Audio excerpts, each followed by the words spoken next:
Bonjour, hello, hello, buenos días, Mamekiri, hello, bienvenue sur ma chaîne. Moi c'est Sandrine de la chaîne Sandrine de Pharmaciste.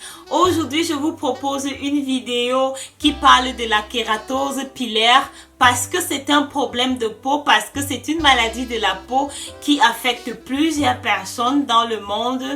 Je ne connais pas les statistiques, mais je sais que déjà dans ma famille, il y a pas mal de personnes qui souffrent de kératose pilaire. C'est quoi la kératose pilaire? À quoi elle est due? Comment on peut la soigner? Est-ce qu'elle est contagieuse? Ce sont toutes les questions que j'ai décidé de répondre aujourd'hui pour que dorénavant on puisse reconnaître le problème qu'on a et on puisse utiliser les astuces ou bien les médicaments appropriés. Latin, kératose pylorus, qui veut dire en français rien d'autre que la kératose pilaire. À quoi elle est due? À quoi elle ressemble? Pour la reconnaître, c'est simple. La peau, elle est sèche d'habitude et elle représente ce qu'on appelle communément en anglais chicken skin. Personnellement, chicken skin, je trouve que c'est whack, mais bon.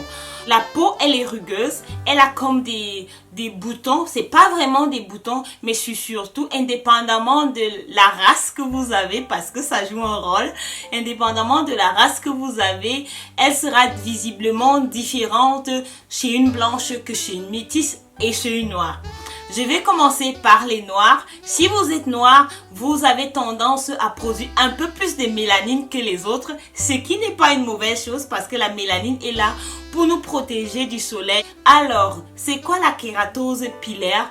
En fait, le fait que les peaux mortes s'entassent sur la peau, la souche folliculaire va être complètement couverte des peaux mortes. Il faut vous imaginer que la souche folliculaire ressemble à ça. Et puis maintenant, ces peaux mortes qui sont censées être juste à la surface de la peau vont entrer dans la souche folliculaire et la bloquer. Ce qui va se passer, c'est que à cet endroit-là, où normalement on a un poil qui devrait pousser, ça sera plein de peau morte et elle va former une couleur un peu noire. Et plus vous êtes foncé, plus cette coloration sera plus foncée.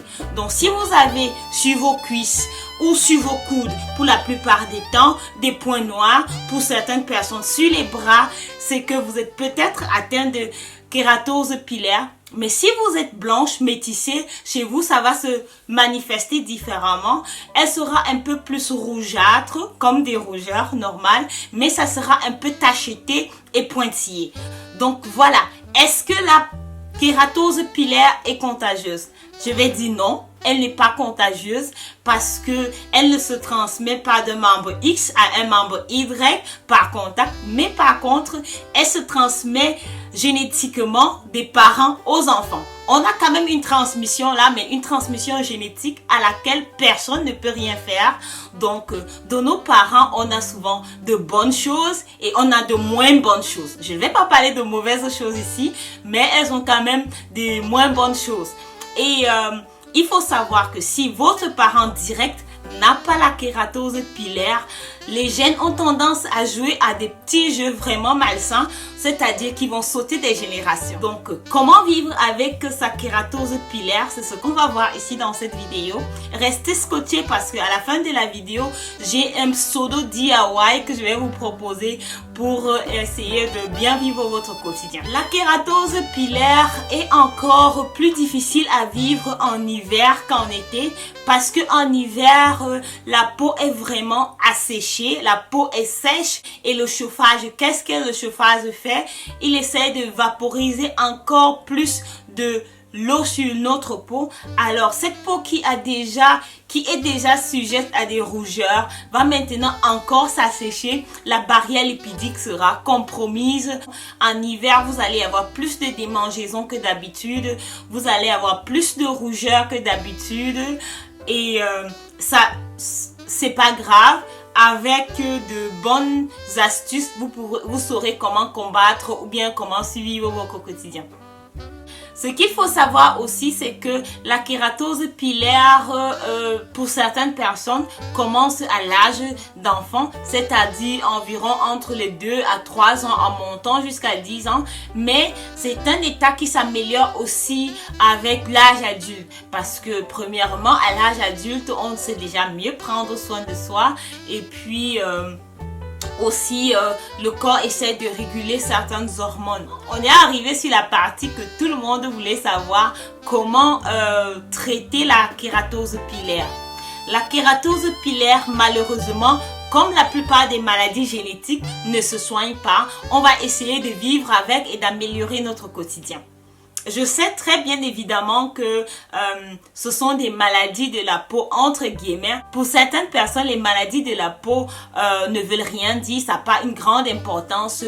Pour moi, qui ai souffert d'acné pendant plus de 8 ans, je sais quelle importance les maladies de la peau peuvent avoir sur son self-esteem ou alors sa confiance en soi. Donc, on va mettre les haters de côté et on va poursuivre. Donc, comment la soigner ou alors comment vivre avec? L'hydratation de la peau. Le premier point est l'hydratation de la peau. Une peau qui est sèche et qui a de la kératose pilaire peut connaître des démangeaisons. Comment vous allez hydrater votre peau?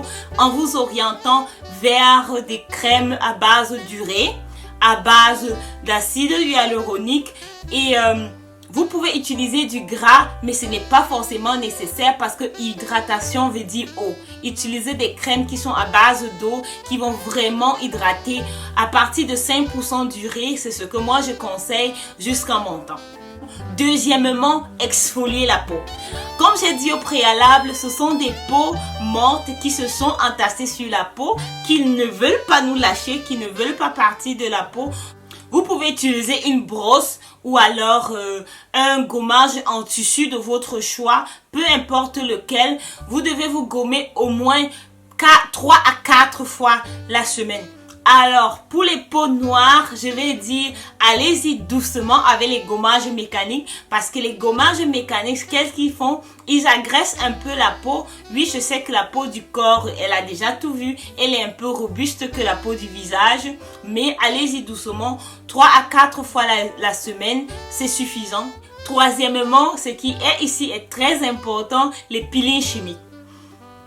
Quand je parle peeling chimique, je vois premièrement les acides, je vois aussi les peptides, mais dans le cas de la kératose pilaire, je vais m'arrêter aux acides. Et quel est le meilleur acide pour la kératose pilaire? Ce n'est rien d'autre que l'acide salicylique. L'acide salicylique qui est aussi bien pour l'acné. Ici, l'acide salicylique va nettoyer les pores. Je vous ai dit au préalable que la cellule folliculaire ressemblait un peu à ça.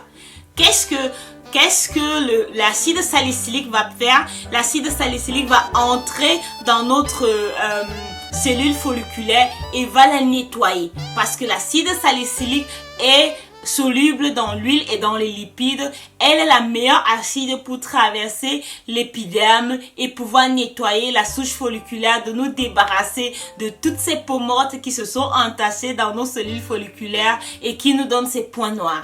L'acide salicylique, mais aussi l'acide glucolique. Attention, peau noire alerte. L'acide glucolique est un acide qui est assez controversé pour les peaux noires parce que moi-même j'ai utilisé l'acide glycolique pour mon visage. Ça n'a pas vraiment bien marché. Et c'est à ce moment-là que j'ai découvert que l'acide glycolique n'était pas mon ami, mais pour le corps. Parce que l'acide glycolique a un effet de surface sur la peau. Il va vraiment venir nettoyer toutes les peaux mortes qui sont sur notre peau. J'ai un DIY qui arrive. Restez juste connectés jusqu'à la fin de la vidéo. Si vous avez de la peau très sèche, donc parce que vous pouvez avoir deux problèmes. Vous pouvez avoir la kératose pilaire d'un côté, mais aussi de l'autre côté la peau sèche. Si vous avez ces deux problèmes, je vous conseille de laisser l'acide glycolique, mais de vous orienter vers l'acide lactique. Vous pouvez essayer de alterner un jour l'acide salicylique et de l'autre l'acide lactique. L'acide lactique a un effet de surface sur la peau, mais c'est aussi a un effet hydratant pour la peau. Donc ce sont ces deux propriétés que je trouve vraiment bien sur l'acide lactique pour les gens qui ont des peaux très très sèches. Souvent, quand les peaux mortes se sont entassées sur la peau, qu'est-ce qui arrive? On a le teint terne, on a vraiment... on n'a pas la bonne mine en fait. Bon, je parle ici pas du visage, mais je parle du corps. Vous pouvez utiliser des crèmes à base de vitamine C. C'est vrai que en tout ce qui concerne les soins du corps, on a encore, l'industrie cosmétique a encore des progrès à faire là-dessus, mais je sais qu'il existe déjà des crèmes à base de la vitamine C pour le corps. Et je vais faire une prochaine vidéo qui va parler seulement des produits. Ici, j'essaie de montrer qu'est-ce que c'est que la kératose pilaire, qu'est-ce qu'on peut faire exactement contre la kératose pilaire pour essayer d'améliorer ses conditions de vie au quotidien. Alors, l'ingrédient que je trouve aussi nécessaire que tous les autres ingrédients, ça sera le rétinol. Le rétinol est prouvé scientifiquement de atténuer l'effet du vieillissement. Le rétinol est aussi là pour speeder le régénération de la peau. Le rétinol est utilisé contre l'acné. Alors, qu'est-ce qui se passe avec la kératose pilaire? C'est l'entassement des cellules mortes. Alors, un produit qui est là, qui va maintenant speeder le régénération de la peau et agir comme une sorte de peeling sera le bienvenu. Donc, si vous trouvez une crème pour le corps qui contient des rétinols, alors je vous la conseille. Pour être honnête avec vous, je ne suis pas très fan des DIY parce que souvent je vois des mixtures sur internet qui me choquent un peu. Mais bon, do you boo.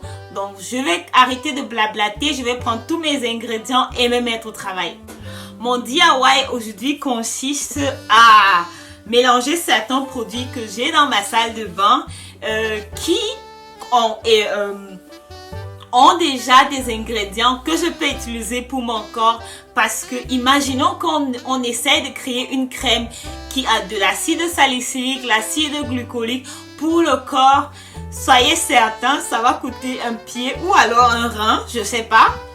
Donc j'ai commencé à utiliser mes acides, notamment l'acide glycolique, je sais pas si ça va focuser, l'acide glycolique de chez Ordinary, qui n'a pas fonctionné pour mon visage, mais je sais que l'acide glycolique est un peeling de surface, donc il va me permettre de nettoyer, pas de nettoyer ma peau parce qu'elle est propre, mais il va me permettre d'exfolier les peaux mortes qui sont sur ma peau. Ensuite, si vous souffrez de kératose pilaire, cette lotion-là sera votre amie. C'est des produits à bas budget. Je crois que ça coûte environ dans les 4 €.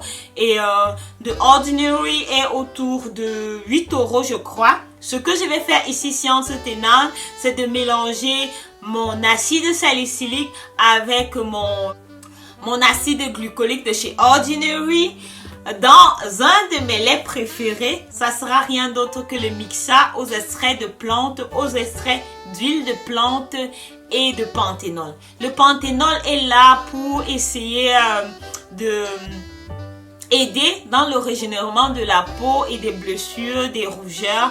Donc j'arrête de blablater et je commence la mixture. Je vais commencer par l'acide salicylique. Ce qui est bien dans ce lait, c'est que c'est aux extraits de plantes, donc ça a suffisamment d'huile à l'intérieur, parce que j'ai dit que l'acide salicylique est soluble dans l'huile. Alors tout ce qui contient de l'huile sera très bien pour l'acide salicylique. C'est pour ça que je commence par l'acide salicylique. Je vais mettre un peu d'acide salicylique à l'intérieur. Sandrine, ça c'est pas un peu. Ensuite, je vais passer à l'acide glycolique. Mettre pas beaucoup franchement parce que donc j'ai mis un peu d'acide. Bon, et je secoue. Oh mon dieu. Et je secoue le tout. Ça va donner ma crème à l'acide salicylique ou à l'acide glycolique avec des extraits de plantes au panthénol. Rendu, ça va ressembler à ça. essayez ça, vous m'en direz des nouvelles. Donc si vous regardez mes vidéos, sachez que si vous vivez dans un pays chaud, le petit inconvénient avec les acides, c'est que vous devez porter un écran solaire.